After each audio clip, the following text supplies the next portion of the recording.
Welcome to the second in this series of 7 classes. My name is Ann Forrest. My email is seattleprepares@gmail.com, and I am truly glad you're here. We're going to talk about what to do when the earth shakes, different situations that you might be in. Drop, cover, and hold on is really good advice in almost every situation you're going to come across. The reason for that is you drop as soon as you feel the earth start to shake. Don't stand there and wonder if it's an earthquake. Go ahead, make a fool of yourself, and get down on all fours. You are much better off getting down on the ground by yourself rather than being thrown to the ground by a strong earthquake. So drop down on all fours. Cover, meaning get under something if at all possible. And the reason for that is most people are hurt in an earthquake because of stuff falling off of the ceiling, off of the walls, and hitting them. It is not buildings pancaking on them. That doesn't happen as often here in the United States because our building codes are stronger than other folks in the world. But we do get injured quite a bit because stuff falls on us from around us. So drop down on all fours, get down to your hands and knees as soon as you feel the earth shake. As soon as it crosses your mind that this might be an earthquake, get down on all fours. And if you can, practice that because it is not something that we will do naturally. I can tell you our kids are much better at it. Those small kids that go to school and have earthquake drills, they are really good about dropping down and getting underneath their desks. We as adults don't practice that very often. We are not good at it. So if you can practice, it's really a good idea. Drop down on all four. On hands and knees, get underneath the table, and you want to hold on to that table because as that table bounces, you want to bounce with it. You don't want the table to go one direction and you go the other direction because then you've lost your protection. Drop, cover, and hold on is almost always the best advice you can ever get. A couple more things we're going to talk about. Do not run. It is very much ingrained in our lizard brains that when the building we're in is shaking, we want to run out of it. Please try and fight that urge. It is very much our lizard brains that are taking over, and we think that getting out of the building and running to get out of the building is a safe thing to do, and it's a terrible idea. You will get hurt so much more if you're running out of a building. The best thing to do is drop, cover, and hold on. So do not run. Try and ignore that impulse that we have. There's a couple myths that are running around, and I just want to bust them. Doorways are not a safer place to be. That is a totally different kind of architecture, and it just doesn't apply here in the Puget Sound or really much anywhere in the United States. Maybe in the Southwest with adobe buildings, but even then, that's kind of skeptical. So do not go to a doorway. There's nothing safer about a doorway than anywhere else in the building you're in. And doorways have doors and hinges, and so either the door hits you because it's swinging or you get your fingers crushed because of the hinges. So do not go to a doorway. There's no reason to go in that direction. It's not any safer than just up against an interior wall. So don't go to doorways. And there is such a thing as a triangle of life, and hopefully it's dying down, but there was a group of folks that were preaching the idea that it was safer to be next to a table than underneath a table, with the idea that stuff coming off of the ceiling would hit the table, hit the ground, and create a triangle of safety next to that table, but not underneath the table. That myth has been busted. You are not safer next to a heavy piece of furniture. If you can get underneath it, get underneath it. If you can't get underneath it, like it's a couch or something, yes, you are safer next to that. But if you can get underneath the table, do get under the table. Doorways are not safer, and the triangle of life, that myth has been busted. So I do want to show this video. This is a very small bedroom, and I think it's a very good example of what you might expect during an earthquake in your bedroom. And we spend a third of our lives in bed, so we want to concentrate on making sure that we are safe in the bedroom.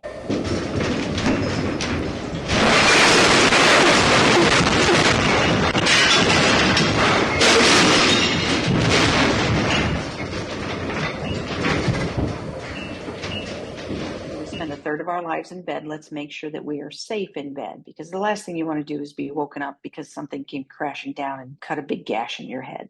This is how you ride out an earthquake in bed. You stay in bed, face down, put the pillow on the back of your head so you are protecting your head and your neck. You'll see in the pictures coming up, the person that's displayed in these pictures almost always has their hands on the back of their neck. Not necessarily on the back of our heads. Our heads well protected by this amazing skull we have, but our necks are much more vulnerable. So if your shoulders allow for it, get your hands on the back of your neck and protect that really vulnerable area. So you're going to stay in bed, face down, pillow on the back of your head and neck. You're going to stay there until the shaking stops. When you're fairly certain the shaking is done, you're going to move very cautiously, very slowly. This is not the time to jump out of bed. You're going to reach down, find your light source. So whether that's a flashlight or a headlamp, put on your shoes and then get out of bed. And only then. If you jump out of bed to go running to your partner's room or your kid's room or check on your dog or whatever, chances are really high you're going to step out of bed, you're going to cut yourself from something that fell on the ground and broke, and you're going to start this whole recovery process injured. And you don't want that to happen if you can avoid it. Shoes under every bed, light source under every bed, and that is on your homework for this week. So the next situation is in school or an office where you do have something to get under, like these folks are getting under the table. You can see that they're holding on to the table because if that table bounces, you want to bounce with it and go in the same direction. And they have their hands on the backs of their necks, trying to protect that really vulnerable area. This person in the back here was not close enough to a table to get underneath it. So they scooched over to this interior wall. Not necessarily because this interior wall is any stronger than anywhere else, but it's not a bad place to be. More than anything, they're trying to get away from these windows. Chances are really high if it's a strong earthquake, those windows will break and glass will either fall into the building or out there on the sidewalk. So this person is just trying to get away from the windows, and interior walls are really a good place to be. So that's how you ride out an earthquake in an office building.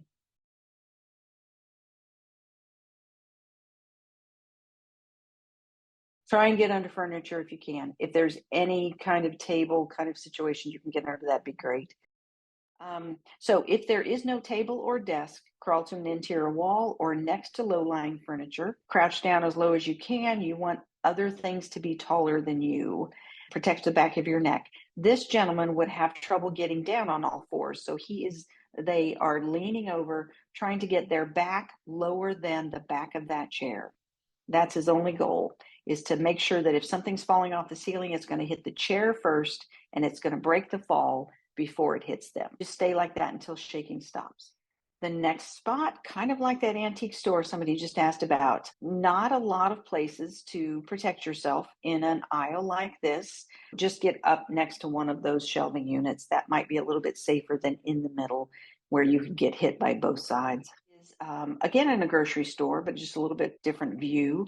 Next to a shopping cart's a really good idea. Again, if anything's coming off the ceiling, you might have it hit the shopping cart and break the weight of the fall on that before it ever gets to you. So that'd be really a great place to be. This person is in their wheelchair, probably locked the wheels, and is trying to get as low as they can. It's a little bit tough, but their goal is to get lower than the handlebars. So again, if a big fluorescent light comes off the ceiling, you want it to hit the handlebars of that wheelchair before it hits them.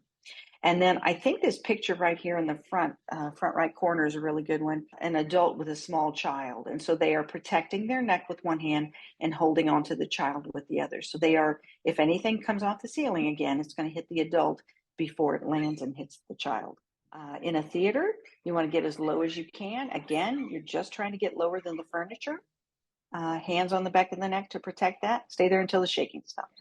The next one is if you have just exited the building, go back inside, drop cover and hold on right there in the entrance.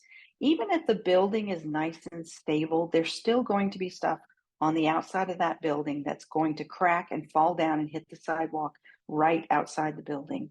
And you do not want to be standing there when all that comes down. If you have just exited a building, go back inside, drop cover and hold on right there in the entryway. If you are outside, get as low as you can. You're trying to make yourself as small a target as you can. Stay away from power lines, buildings, and vehicles. So, in other words, don't run out into traffic. If you are driving, pull over, set the parking brake, and you're trying to avoid overpasses, avoid bridges, and avoid power lines if you can. The reason you don't want to park your car underneath that overpass is, again, even if the overpass is nice and steady and you can still drive over it after the shaking stops, all that concrete on the underside of the overpass, there's a good chance that it will crack and fall into the road. So you just don't want to park your car underneath there. There's no reason to it if you can avoid it. Just scooch out a little bit further so you're not underneath there. Set your parking brake, sit tight. Don't leave your car. Leave your seatbelt on, just sit there. And then if you are near the shore or beneath a dam, when you feel the earth shaking, you want to drop down just like you were outside. Drop down, hands on the back of your neck, make yourself as small a target as possible, and then as soon as you can, walk quickly to high ground or inland.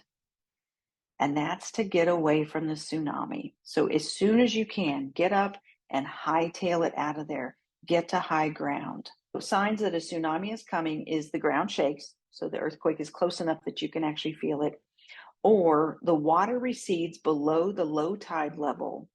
Very interesting phenomenon. Water just feels like it's sucked out into the ocean or out into the body of water. And everybody goes, oh, wow, that is so cool. How interesting. So everybody walks on the beach to look at this strange phenomenon. And then they get hit by the tsunami. So if you notice that water is receding and going out when it should be coming in, do not stop and admire the strangeness of nature. Start walking really quickly, running if you can, and get yourself out of there and start yelling to everybody around you that this is not something to be admired. It is to be feared, and get yourself out of there. Don't wait, move. You just don't know how soon the tsunami will hit, and you don't know how high it's going to be. So you really just need to get yourself out of that area. There is a phenomenon, I think it's probably spread by movies, that there's going to be this giant 20-foot high wall of water that you're going to be able to stand on the shore and watch come in. And that typically is not how it happens. Just because you don't see this giant wall of water doesn't mean that a tsunami is not coming. It is more like a swell of water that just kind of keeps coming and just keeps coming and keeps coming and keeps coming and just goes so far inland, you'll be amazed. Typically, it's not a wall of water that is super impressive. In fact, it's not all that impressive, even the really strong ones. If you think a tsunami's coming, get yourself out of there and get everybody else around you out of there too. I thought this was a really good picture. It's just a way to ride out an earthquake if you are in charge of small kids, babysitting, or grandkids, or preschool, or whatever.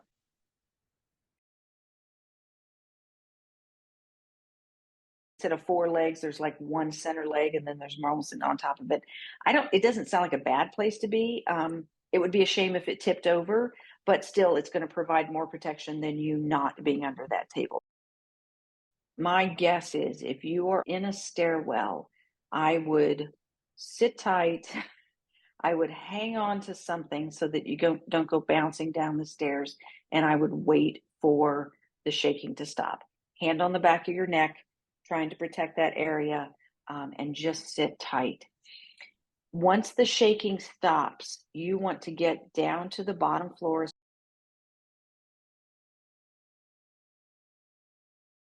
If you're in a parking garage, stay there. Definitely stay in your car. Just sit tight until afterwards. It's not a place I would try and drive out of quickly. I think you're just going to get hurt, run over somebody. Yeah, I think it's a bad idea.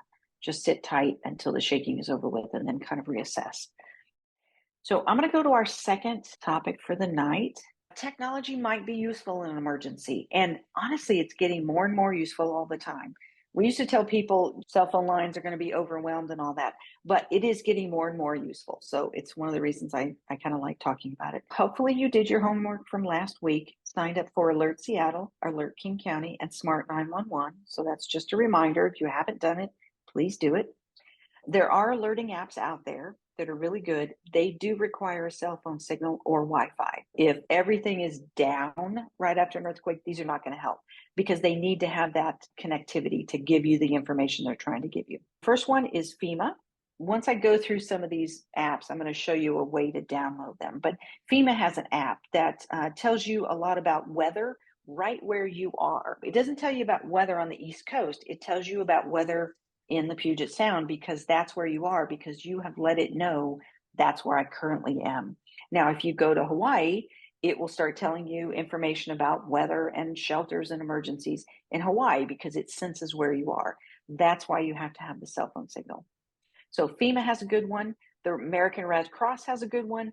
And then the other one, it's not going to give you information about weather. It's called Pulse Point Respond. And what it does, if you're signed up and if you have it turned on to let you know, it can let you know that someone near you is suffering from a cardiac emergency, maybe having a heart attack. It will tell you that somebody is nearby. It will tell you where they are. And it will also tell you where the closest AED, automated external defibrillator, thing where you put the pads on the chest and you stand back and it tells you whether or not it needs to shock the person's heart back into a good rhythm. Pulse Point Respond. If you're interested in that, download that app, make sure that it knows where you are, and it will send you signals that somebody near you needs help. You can choose to respond or not, totally up to you. But the big thing about it is that it will guide you to where the closest AED is so that you can get that truly life-saving technology to that person who's having a cardiac problem. So there's 3 alerting apps. 2 of them tell you what's going on with you, and the last one tells you what's going on with someone else. Early earthquake warning apps. So there are 2 different kinds, and so we're going to go through that.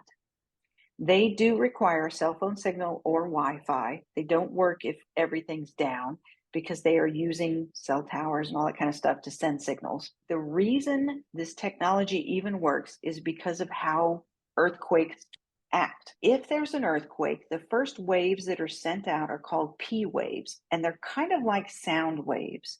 They travel really fast and they don't cause much shaking. So that P wave comes out first and fast, travels really fast. We can pick up that P wave and we can start that notification system. The second thing that happens in an earthquake is the S waves come out, and those are the ones that really cause the shaking. That's where the big energy is. There's a gap between when that P wave comes out and when that S wave comes out. And because of that gap, we have bought ourselves a little bit of time and we can get warning out to folks. Earthquake needs to be detected by 4 sensors. It takes about 3 seconds to get all this information to the right place and do the calculations and go, yeah, this is a big enough earthquake. We need to warn some people about it. And these are the folks that we're going to warn, the folks in this geographic location. It takes about less than 3 seconds to get that alert out, but then getting that alert from the place where it was generated out to us as cell phone carriers or whatever, there's a little bit of lag there. I'm going to play this video and it will explain a little bit more what I just said about the early earthquake warning system.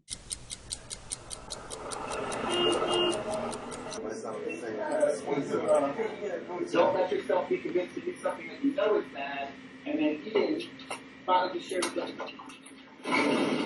With even a few seconds of warning, Shake Alert can save lives and reduce injuries by alerting people to take a protective action such as drop, cover, and hold on. Shake Alert further protects people and infrastructure by triggering automatic actions such as slowing down trains to prevent derailments, opening firehouse doors so they don't jam shut, and closing valves to protect water systems and to stabilize equipment during life-critical situations. How does Shake Alert work?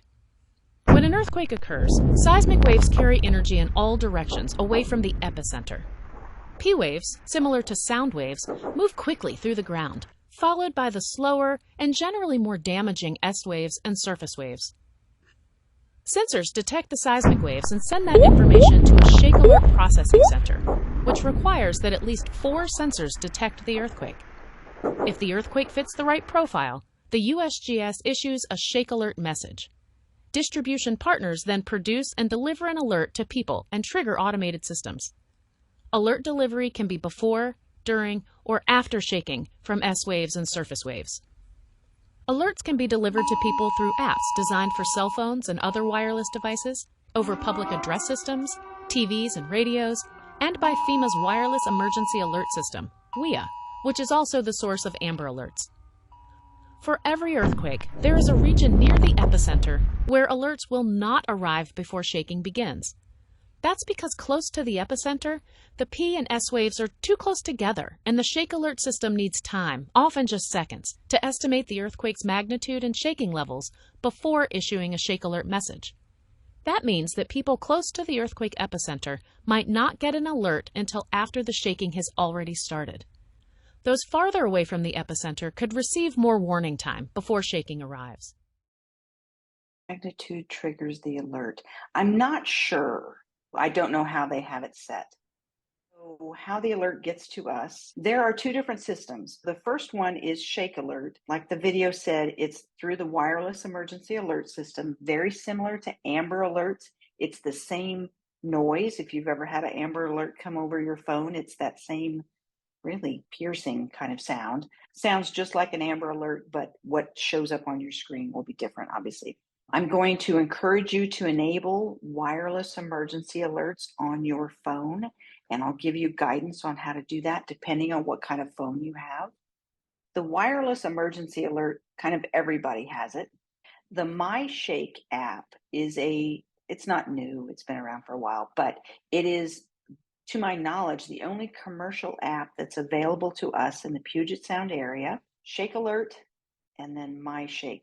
Two different systems, but you want both of them because they operate differently enough that you want both. If there's a chance that you can get an emergency alert from one and not the other, and one gives you it a couple seconds sooner, great. The more information you can get, the better. So the next category of apps are medical apps. And these are ones I think are fascinating because they work offline, which means you don't need a cell phone signal or Wi-Fi. American Red Cross has one. It's just general first aid information. So it's like carrying a first aid book around on your phone.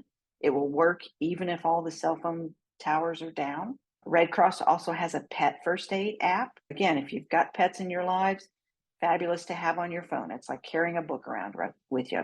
And then WebMD has a lot of good information, and it's kind of like carrying around WebMD on your phone.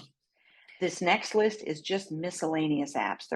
It's a random grouping, but I thought they were all pretty good. This one is hazardous materials and what to do in that first 30 minutes after a hazardous material spill. Like say something's out in the community or on the highway in front of you. You can look on this app and get a good idea of what to do based on what you think has spilled. This one is Google Translate. Really good if you're traveling, but even if you're not traveling, maybe you run across somebody in a disaster and you and they do not speak the same language. Google Translate can help you communicate with that person. This one is a knot tying app, which who knows if we'll ever need it, but it's a good thing to have on your phone. SAS Survival, it's kind of that wilderness survival, how to build a lean-to, how to start a fire, all that kind of outdoor wilderness stuff, but you never know if you're going to need it. And again, it works even if all the cell towers are down. And then the last one is Compass 360. Many of us have a compass on our phone, but downloading an app is easier for me. That way I know I have it. Navigation apps, it's the last one I'm going to talk about. These work offline. So even if there's no cell phone signal, you can still hold your phone in your hand and navigate your way home from wherever you are when the earthquake happened or the power outage happened or whatever. Neighborhoods will look very different after an earthquake. So it will be very difficult to navigate your way. So having something on your phone that doesn't require a cell phone signal will be super helpful. What you have to remember is you have to download the apps ahead of time, like underneath this app. You can't do it after the earthquake. You need to download those ahead of time.